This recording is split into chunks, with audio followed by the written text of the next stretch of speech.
Psalms chapter 8. Ang dakilang Diyos at ang tao. Kinompose ni David para kantahin ng song leader, kasabay ng Gittith. O Lord, Panginoon namin, sobrang great mo talaga. Sa buong mundo, kitang-kita ng lahat. Abot sa langit ang papuri sa iyo. Kinakanta yon ng mga bata kasama ng mga baby. Nagtayo ka ng depensang matibay laban sa iyong mga kaaway para mapatigil ang kalaban at mga gustong gumanti. Pag tumitingin ako sa langit na ginawa mo, sa moon at mga stars na nilagay mo doon, napapatanong ako, ano ba ang mga tao at iniisip mo sila? Mga tao lang naman, bakit concerned ka sa kanila? O Diyos, ginawa mo silang sa iyo lang mas mababa. Itinaas mo sila, ginawang mahalaga at binigyan ng honor. Inappoint mo silang in charge sa lahat ng kinreate mo. Nilagay mong under sa kanila ang buong creation. Lahat ng mga tupa at mga baka, pati mga wild animals, mga ibon, mga isda at lahat ng nasa dagat. O Lord, Panginoon namin, sobrang great mo talaga. Sa buong mundo, kitang-kita ng lahat. Psalms chapter 9. Thank you, Lord, sa hustisya. Kinompose ni David para kantahin ng song leader ayon sa tono ng kamatayan ng anak. O Lord, buong puso akong magte-thank you sa iyo. Mga gawa mong sobrang ganda. Lahat yon, ikukwento ko. Magsasaya ako. Magsa-celebrate dahil sa iyo. Kakanta ako. Pupurihin kita, O Diyos na pinakamataas. Makita ka lang, umaatras na ang aking mga kaaway. Natutumba sila at namamatay. Patas at tama ka kung mag-judge. Ang matuwid na pinaglalaban ko, kinampihan mo. Pinagalitan mo ang mga bansa. Winasak mo ang masasama. Forever mo na silang binura sa mundo. Mga kaaway namin, forever nang natalo. Mga city nila, wasak hanggang pundasyon. Di na sila maaalala, hindi na talaga. Pero si Lord ang hari forever. Nasa trono na siya, handa nang mag-judge. Matuwid siyang naghahari sa mundo. Patas siyang mag-judge sa mga tao. Kay Lord, safe ang mga inaapi. Siya ang takbuhan kapag nahihirapan. Yung mga taong kilala ka talaga, magtitiwala sa iyo, Lord, kasi sure na tutulungan mo ang mga lumalapit sa iyo. Kumanta tayo, purihin si Lord, naghahari siya sa Zion. Ipagsabi sa mga tao lahat ng ginawa niya. Concerned si Lord sa mga nahihirapan. Nasa isip niya ang mga iyak nila. Lagot sa kanya ang kumawawa sa kanila. Maawa ka sa akin, Lord. Tingnan mo ang ginawa sa akin ng mga kaaway ko. I-save mo ako para di ako mamatay. At iisa-isahin ko kung bakit kita pupurihin. Tatayo ako sa harap ng city ng Jerusalem at magsasaya kasi sinave mo ako. Nahulog ang mga bansa sa hinukay nilang trap. Paan nila ang nashoot sa sinetap nilang bitag. Pinakilala ni Lord kung sino siya nung nag-judge siya ng tama. Yung masasama ang nabiktima ng sarili nilang gawa.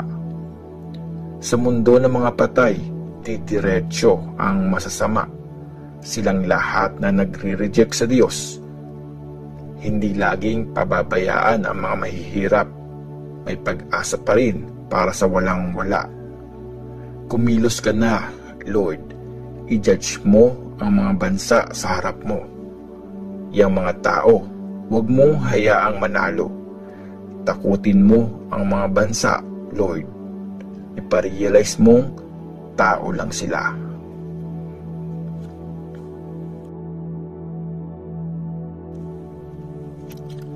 Psalms chapter 10. Nasaan ang hustisya? Bakit napakalayo mo, Lord? Kung kailan kami may problema, saka ka naman nagtatago. Ang yayabang ng masasama, grabe nila apihin yung mahihirap. Sige, ihulog mo sila sa ginawa nilang mga trap.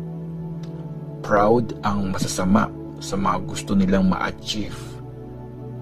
Minumura si Lord at binabastos ng mga sakim. Mayabang talaga ang masasama. Feeling nila, di nila kailangan si Lord. Ang laging nasa isip nila, walang Diyos. Lagi nilang successful ang masasama, kahit di nila magets kung paano mag-judge ang Diyos. At sobrang baba ng tingin nila sa mga kaaway nila. Sabi nila sa sarili, hindi kami matitinag. Kahit ilang generation pa, wala kaming magiging problema. Puro sumpa, panluloko at pananakot ang lumalabas sa bibig nila. At ang lagi nilang topic, puro kalokohan at salitang nakakasakit. Nagtatago sila, nakaabang sa mga bayan, tumatiming na patayin ang walang kamalay-malay. Bawat kilos ng kawawang biktima, binabantayan nila. Para silang mga layon, nakatago, nag-aabang.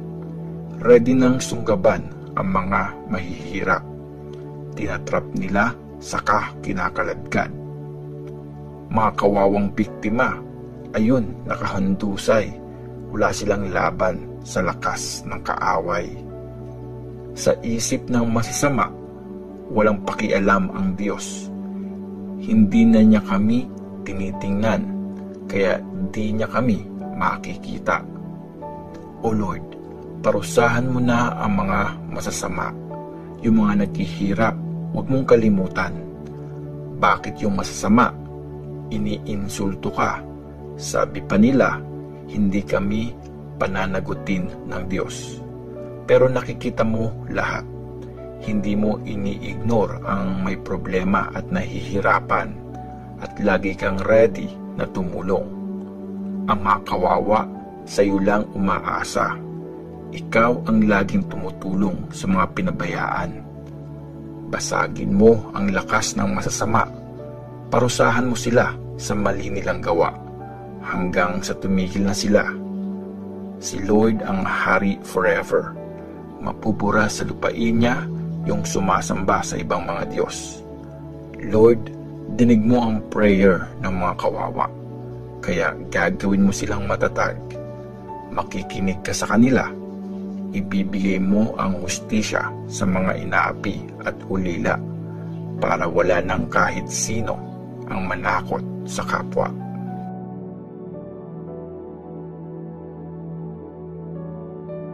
Psalms chapter 11. Ililigtas ako ni Lord. Kinumpos ni David para kantahin ng song leader. Si Lord ang pinupuntahan ko para maging safe. Bakit niyo ako sinasabihang doon ka sa mga bundok? Lumipad ka na parang ibon. Sabi niyo pa, ayan na ang masasama. Ready na ang mga pana. Nagtatago sila sa dilim. Mabubuting tao ang tatargetin. May magagawa ba ang mabuting tao pag magulo na ang lahat at walang batas na sinusunod? Nandun si Lord sa temple niyang banal. Nasa langit ang trono niya. Tinitingnan niya lahat ng mga tao. Alam niya lahat ng ginagawa nila. Tinitest ni Lord ang mabubuti. Ganon din ang masasama. Galit na galit siya sa mga mahilig sa gulo at dahas. Papaulanan niya ng apoy ang masasama. Nag-aapoy na sulfur at baga. Nakakapasong hangin ang parusang matitikman nila. Laging tama ang ginagawa ni Lord. Natutuwa siya sa mabubuting gawa.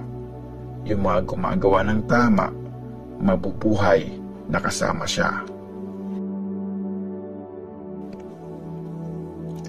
Psalms chapter 12. Prayer sa paghingi ng tulong.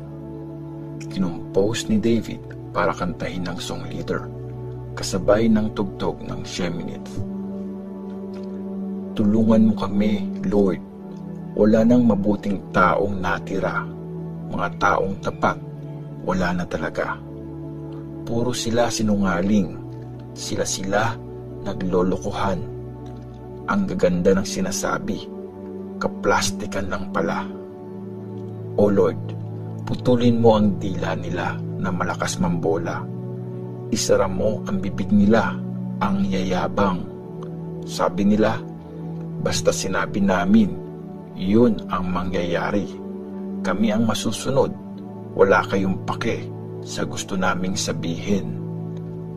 Pero sabi ni Lord, nakita kong inaapi ang mahihirap at dumadaing ang mga kawawa. Kaya eto na, dadating na ako.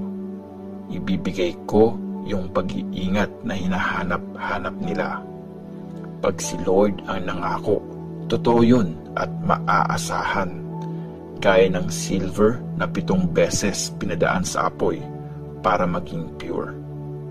O Lord, lagi mo kaming ingatan sa generation na ito. Huwag mo kaming pabayaan kasi nagkalat ang masasama at kung ano ang hindi tama, yun pa ang kinatutuwa.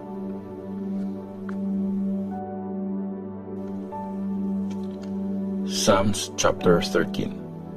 Hanggang kailan, Lord? Kinumpose ni David para kantahin ng song leader. Hanggang kailan, Lord? Forever na ba akong kakalimutan? Hanggang kailan mo ako hindi papansinin? Gaano katagal kong titiisin itong hirap na dinadala ko? Araw-gabi na lang bang mahihirapan ang puso ko? Lagi na lang ba akong talo sa mga kaaway ko? O Lord, Diyos ko, tingnan mo ako, sumagot ka. Ibalik mo yung lakas ko para di pa ako mamatay, para di masabi ng kaaway ko na natalo nila ako, at di sila mag-celebrate sa pagbaksak ko. Umaasa ako sa pagmamahal mong laging nandyan. Gusto kong mag-celebrate kasi isa-save mo ako.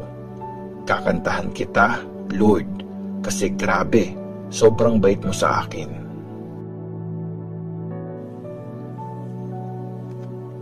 Psalms chapter 14. Masama ang tao. Kinumpose ni David para kantahin ng song leader. Walang Diyos. Yan ang nasa isip ng mga bobo. Lahat sila bulok ang pagkatao. Sobrang sama ng mga ginagawa nila. Walang gumagawa ng tama. Mula sa langit, nakatingin si Lord sa mga tao para makita kung meron pang nag-iisip ng tama. Kung meron pang gustong lumapit sa Diyos. Pero lahat sila na malina ng landas. Pare-pareho na silang masasama. Wala kahit isang gumagawa ng tama. Wala ni isa. Wala talaga. Lahat ba ng masasama wala talagang alam? Tanong ni Lord. Kung abusuhin nila ang bayan ko, para lang silang kumakain, ang mga taong ito hindi nagpe-pray sa akin. Pero sobra silang matatakot. Kasi kampi ang Diyos sa mga mabuti. Kahit sirain nyo ang mga plano ng mahihirap, si Lord ang magpoprotect sa kanila. Hay, sana may mag-save na sa Israel mula sa Zion. Magsasaya ang Israel at magsa-celebrate pag binalik ni Lord yung magandang buhay ng bayan niya.